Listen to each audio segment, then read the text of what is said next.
ఇది ఎందుకు చెప్తున్నా ఇప్పుడు అంటే తెలవాలి ఇదంతా. ఇప్పుడు గంటన్నర నేను టీవీలలో లెక్కలు చూసిన, అసలు ఆ లెక్కలకు అసలు ఆ లెక్కలను అనుకుంటా మరి ప్రజలకు ఏమర్థమవుతుంది అది? ఆ కోడికలు ప్లస్లు మైనస్లు. ఓకే, ఇప్పుడు నేను అదే అందుకే సూటిగా వచ్చేస్తున్నా మీకు.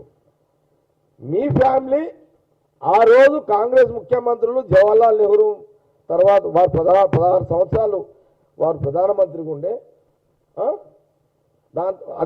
అదే కాలంలో మంజీరా డ్యాము ఇక్కడ మా కాంగ్రెస్ ముఖ్యమంత్రి ఆ నీళ్లు మీ ఫ్యామిలీ దాగి పెద్దగయ్యారు. దాని తర్వాత ఇదెప్పుడు 78. దాని తర్వాత సింగూరు డ్యాము అప్పుడు కూడా బహుశా ముఖ్యమంత్రి చెన్నారెడ్డి గారు ఇంకెవరు ఉన్నారు, అప్పుడు కూడా మాకు బాగారెడ్డి గారు, పి రామచంద్ర రెడ్డి గారు మా అక్కడ ప్రాంత నాయకులు కాంగ్రెస్. మంజీరా డ్యామ్ నీళ్ళు తర్వాత సింగూరు డ్యామ్ నీళ్లు, ఈ నీళ్లు తాగినటువంటి నాయకులే ఈనాడు కేసీఆర్ ఫ్యామిలీ ఆ నీళ్లు తాగే పెద్దగయ్యారు. ఇది చరిత్ర. ఆ రోజు కాంగ్రెస్ ముఖ్యమంత్రులు కట్టిన డ్యాంలు నీళ్లు తాగి పెద్దగైన మీరు ఈరోజు కాంగ్రెస్ పార్టీనే మీరు టార్గెట్ చేసి మాట్లాడుతున్నారు. దీనికి జవాబు చెప్పండి. లేదు మేము ఆ నీళ్ళు తాగలేమంటారా? మేము కాంగ్రెస్ పార్టీ ముఖ్యమంత్రులు కట్టిన 78లో మంజీరా డ్యామ్ కానీ సింగూరు 89లో కట్టిన నీళ్లు మేము తాగలేమంటారా మీరు? దీనికి మీరు ముందు జవాబు చెప్పండి. ఇది ఇంకొకటి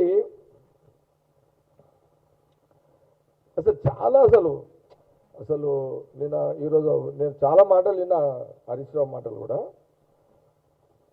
విన్నా. మళ్ళీ కొత్త పదం తెచ్చినాయో మళ్ళా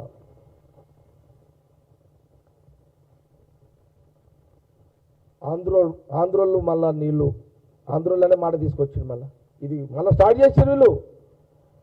రాష్ట్ర విభజన కంటే ముందు తెలంగాణ నీళ్లు ఆంధ్రోళ్ళు ఎత్తుకోపోతుర్రని మీరు ఒక అట్లా జనాలను రెచ్చగొట్టిరు, జనాలు నమ్మిర్రు. రాష్ట్ర విభజనలో అందరు పాల్గొన్నారు. అదే నీళ్ల దోపిడీ అని అన్నందుకే మీరు ఈ తెలంగాణ ప్రజలు మీరు ముఖ్యమంత్రి చేసారు. మీరు వీళ్ళు ముఖ్యమంత్రిని చేశారు. 10 ఏళ్ళు నువ్వు ముఖ్యమంత్రిగా ఉన్నావు. కేసీఆర్ గారు మీరు 10 ఏళ్ళు ముఖ్యమంత్రిగా ఉన్నాం. హరీష్ రావు గారు మీరు ఇరిగేషన్ మినిస్టర్గా మీరు ఉన్నారు. ముఖ్యమంత్రులు కాంగ్రెస్ ముఖ్యమంత్రులు కట్టిన డ్యామ్ను నీళ్లు తాగి పెద్దగైన మీరు ఆ చరిత్రను మరిచి మళ్ళీ నీళ్ల పేరు మీద ఆంధ్రోళ్ళు నీళ్ల దోపిడీ చేసిరని ఉద్యమంలో కనబడి తర్వాత మీరు ముఖ్యమంత్రి అయిన తర్వాత కాళేశ్వరం ముందు పెట్టుకొని కాళేశ్వరం 1,00,000 2 లక్షలు ఎంత పెట్టి నాకు తెలియదు కోట్లు ఖర్చు పెట్టి మీరు ఒక్క డ్యాము కట్టి ఆ డ్యామునే మీరు లక్షల సార్లు చెప్పి మీరు మాట్లాడుతున్నారు. ఒకటే ఒక ప్రశ్న ఇక్కడ మీకు. కాంగ్రెస్ గవర్నమెంట్లో చాలాసార్లు కోమటిరెడ్డి వెంకటరెడ్డి గారు మేము అపోజిషన్లో ఉన్నప్పుడు కోమటిరెడ్డి వెంకటరెడ్డి రాజగోపాల్ రెడ్డి గారు మాట్లాడేవాళ్ళు చాలా సందర్భాలు నేను చూసిన. ఉత్తమ్ కుమార్ రెడ్డి గారు, జానారెడ్డి గారు కొంత ఇది మాట్లాడేవాళ్ళు. ఏది